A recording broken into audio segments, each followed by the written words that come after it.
Malheureusement, nous sommes entrés dans le match avec un peu de frayeur. Et après, on a bien géré la première manche. Et on a fini la première manche sans pouvoir encaisser et non plus marquer. Et la deuxième mi-temps, on a commencé aussi un peu dans la timidité et l'adversaire a pris le dessus. Et on a pêché sur certains points et on croit que le coach a vu ce qui n'a pas marché et on va continuer à travailler pour pouvoir améliorer et pour pouvoir enchaîner à la maison un autre match très décisif le week-end prochain pour pouvoir lever la tête au moins.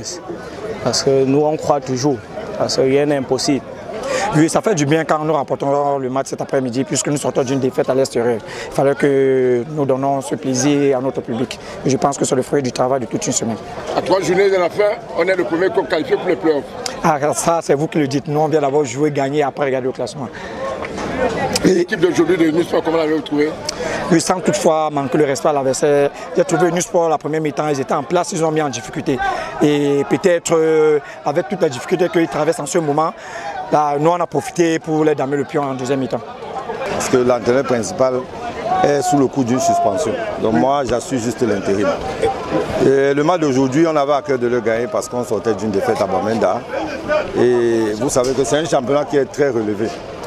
Même Unisport, malgré cette défaite d'aujourd'hui, Unisport était encore dans le coup. Donc nous on avait à cœur de gagner ce match et de l'éloigner du quatuor de tête. Depuis la suspension de votre collaborateur, l'entraîneur principal, ça fait du bien pour vous, vous faites des bons résultats? Non, ça ne fait pas du bien parce que même quand il était là, on gagnait toujours. C'est juste une suite des choses qui étaient bien faites. Ça, il faut le dire. Je ne peux pas dire que c'est parce qu'il est parti qu'on gagne. On gagnait toujours. Déjà, il part, on est toujours premier. Alors, mathématiquement, l'équipe est qualifiée pour les playoffs. Comme a dit mon capitaine, c'est vous qui le dites. Nous, on joue les matchs et on les prend comme ils viennent.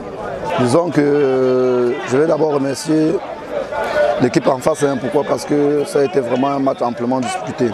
Et je pense qu'avec la période de fête, ça a un peu perturbé les automatismes à nos gars et qu'a profité Aigle cet après-midi.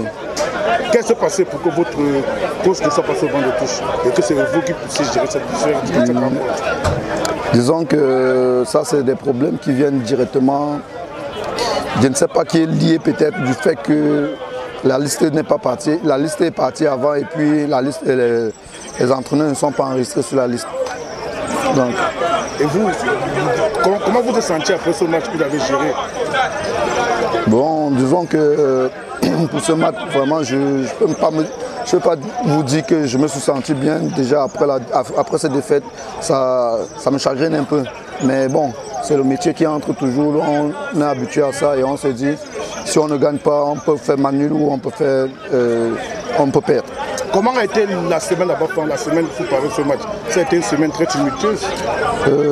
Disons, déjà sur la préparation, c'est vrai, on a eu, sortant du dernier match, on a eu presque une bonne semaine. Mais en l'occurrence, on a perdu peut-être 4 titulaires comme ça qui ont pris part au match passé.